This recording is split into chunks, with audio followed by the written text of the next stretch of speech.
Alright, hello everyone and welcome back to Kottabos Space Program, where today we are going to be having a look at another fun mod, this time in the form of Karbonite.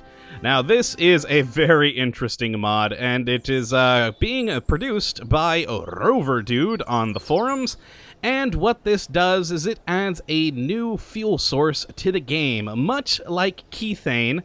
This adds a mineable, burnable resource that you can power engines off of, that you can mine from all over the solar system, and in my opinion, kind of a replacement for Kethane, but it doesn't have to be. In fact, Karbonite does not conflict with any of the same bits and bobs that Kethane uses, so if you want to have both on your save file, you in fact can.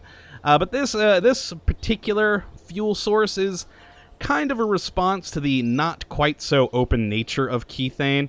Recently on the forums there's been kind of a movement towards a more, well, they've actually called it the open resource system, that is a more easily usable and community-driven resource system that's already been implemented by a few other mods, but this one, this is the newest and quite an intriguing one indeed. Now if we head into the VAB, we'll look at some of the parts that it adds to the game first. We'll need a capsule to attach some crap to, and the first things that Karbonite adds into the game are, of course, engines that burn Karbonite. And if we look, we got the first one here. This is the small little Karbonite-fueled engine. Very, very tiny little engine, but quite a lot of thrust for this tiny little thing. 650 max thrust. That's pretty impressive, and it burns 31.1489 Karbonite per second, and it's a nice little engine. I like this thing. Now we have its bigger brother here.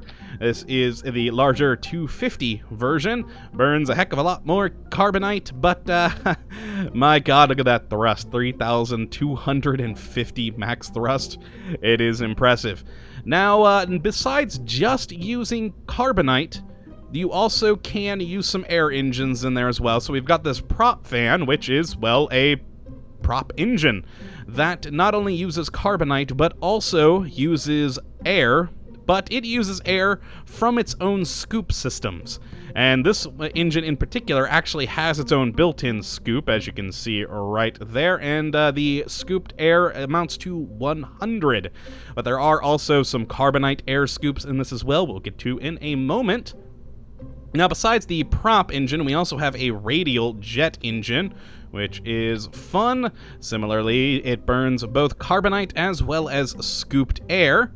Then we've got just the sort of regular old jet engine that you would attach to the back of any plane. So, there we go. We got the nice casing over that Karbonite bit there, that larger Karbonite engine. And yeah, of course, this new jet engine also burns Karbonite and scooped air. And then we start getting into the Karbonite tanks. We've got a small little tank. Oh, I'm not able to actually attach that under there. Okay, let's put you away and pop a tiny little tank there. It only holds, I believe, 100 Karbonite. I'm not actually seeing. Yeah, it looks like the tooltips aren't oh, well, it holds 100 Karbonite. Look at that. It's right in the description. Okay, then we have a slightly larger tank, which holds 200 Karbonite. An even larger tank, which holds 400 Karbonite. Then we've got the long tank here, which holds 800. Then, of course, we have the much larger and wider engine, or not engine, but fuel tank, which holds, my word, 1,450 Karbonite. And then we've also got radial Karbonite tanks, much like your radial monopropellant tanks, but of course, this baby holds Karbonite. Now, by default, all Karbonite fuel tanks start with 0 because, of course, they want to nudge you in the direction of filling them yourself, but you can always fill them manually by just dragging along there. But yeah, I do like the idea that they start empty and that you actually have to then go and get yourself some Karbonite. Now, besides the engines, I don't believe we have anything in structural new, but in aerodynamic, we have two lovely scoops in both 1.25 meter size as well as 2.5 meter size. And what these scoops do, besides just adding scooped air for, say, these jet engines, they also are Carbonite collectors. Now, this is one of the really intriguing things about this mod. With Kethane, you can only mine it from a planetary surface. Carbonite, you can collect it from the atmosphere. It is available in space around the immediate orbit of a planet. It is also found, of course, on the land masses of the planets, as well as in the oceans. Carbonite is everywhere. Now, you may be thinking to yourself, well, if it's everywhere, that kind of seems a little cheaty. I mean, you gotta actually go and find Kethane and mine on that individual location. But here's the thing. Even though Carbonite is everywhere, it's everywhere in very, very small quantities. So yes, you could in fact have a Carbonite collector sitting right out there on the launch pad, but it would take freaking forever to fill a even just a small Carbonite fuel tank full, because there's not a whole lot of Carbonite in the atmosphere or in the ground around the Kerbal Space Center. But you can use, if we move on over to science, a Carbonite detection array to find Carbonite hotspots. And these hotspots allow you to basically get more Carbonite. But even in the hotspots, you're not finding it in massive quantities. So even though Carbonite's everywhere, it's harder to get than Kethane is, in my opinion, because it's in such small quantities. Now, we kind of skipped along over to science because, well, either way you go with the altitude scoops, the low altitude scoops rather, they are both the same, just in two different sizes. Then we get to utility, and we have some more interesting things here. Now, you do also have a strange little side-mounted tiny Carbonite tank here, which I don't know why this is in utility, but yeah, it holds 40 Carbonite and is right there. You also have a particle collector, which is what you use to collect Carbonite in the orbit of planets. And then you have a very cool landing frame. I really like this thing. If we just, let's actually lose some of this crap. Let's lose all those tanks. Pop this landing frame here, and I really like this frame because not only can you pop stuff on the bottom or on the top, but you can also pop it in the middle, and it of course has built-in landing legs. It's quite cool. And then of course you can pop down a ventral drill.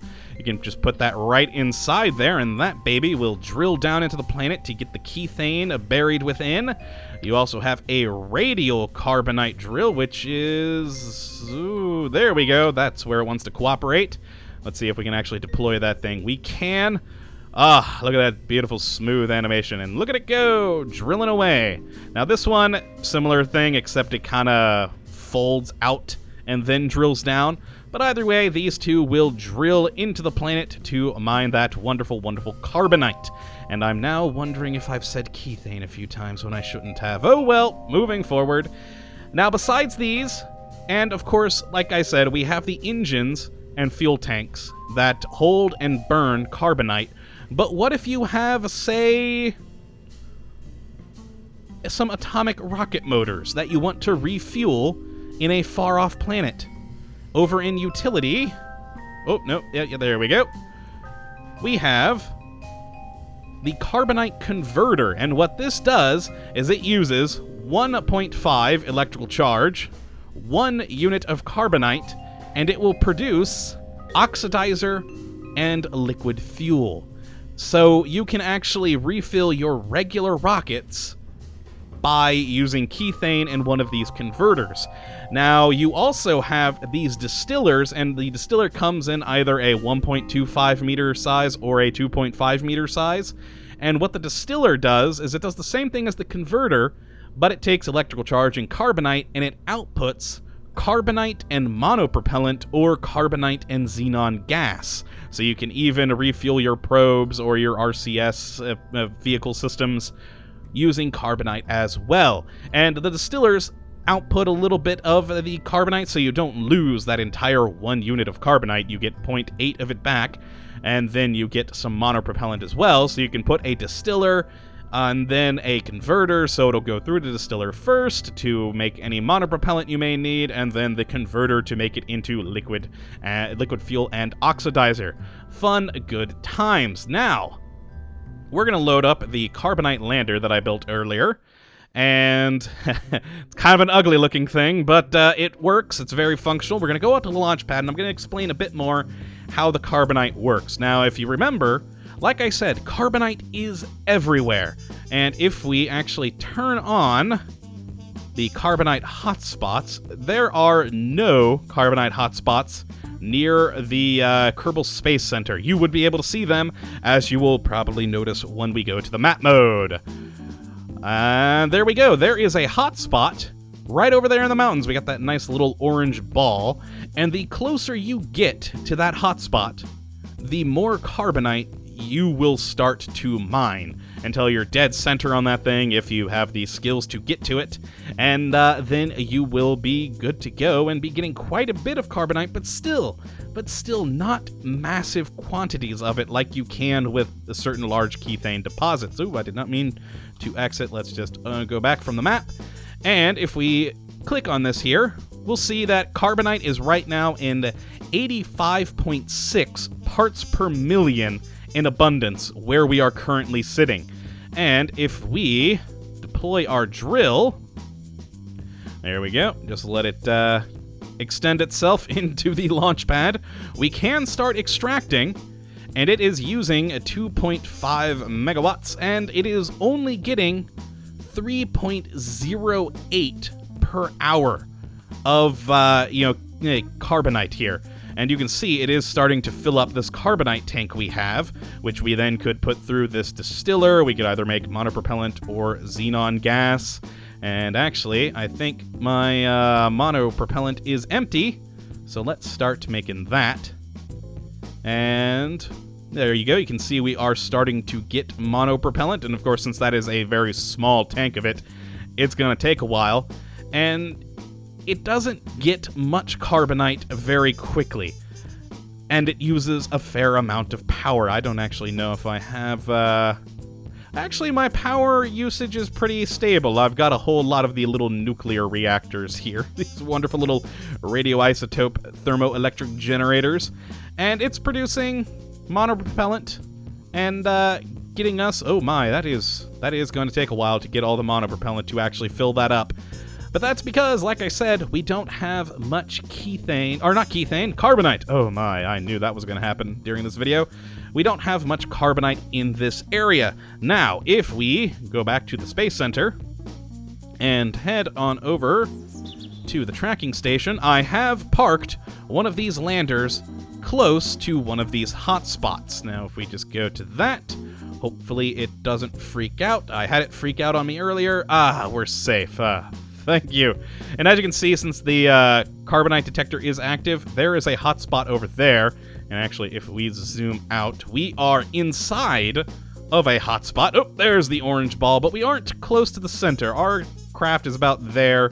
Center is about in there. But nonetheless, we will be able to get more Karbonite here than we could at the landing platform, or the launch platform, rather. And...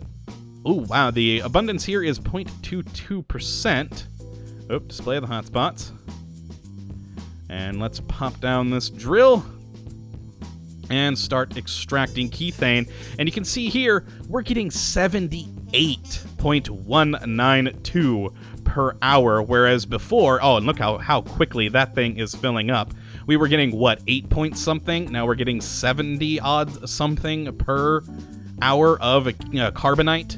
And it would easily fill up these various containers we have, because if I'm remembering correctly, oh my, there we go, let me unclick. This fuel tank should be empty. Yep. So let's turn on the activate liquid fuel, and we'll start making that. And there we go, look at it fill up. It's actually going much quicker than I anticipated it would this close to a hotspot. Now, like I said, though, there are only so many hotspots on a planet, and as you can see, these are the hotspots within our radius of our scanner, So there's a good few, and you could get a fair amount of Carbonite from these. But if you had a base over on the ocean, you really wouldn't be getting as much. You'd be getting probably about the same as you are from this lander over here. But nonetheless, you would still be getting some, and that's a big reason why I actually really like Carbonite over Kethane, is because it is everywhere in varying degrees. And also, unlike Kethane, it's not finite. Now, this is a part I kind of think is a little bit cheaty, but Kethane, of course, it is a finite resource. Once you mine all the Kethane from a planet, it is done. You have no more Kethane on that planet. You will always have Carbonite, but like I said, it's just in varying degrees. So the farther you are away from a hotspot, the less Carbonite you are going to get. And yeah, it's pretty much the big difference between the two. The Kethane being depletable and Carbonite not being. Now, also one of the things I hope they implement is scanning. I mean, we do have this scanner that shows the Carbonite in our immediate area, but I really do enjoy how Kethane you can map the whole planet. This, it just shows you what's below you, and I've got a satellite in orbit over there that is going around the planet, and it only shows the Carbonite that is basically directly below it on the planetary surface. You don't actually end up mapping it.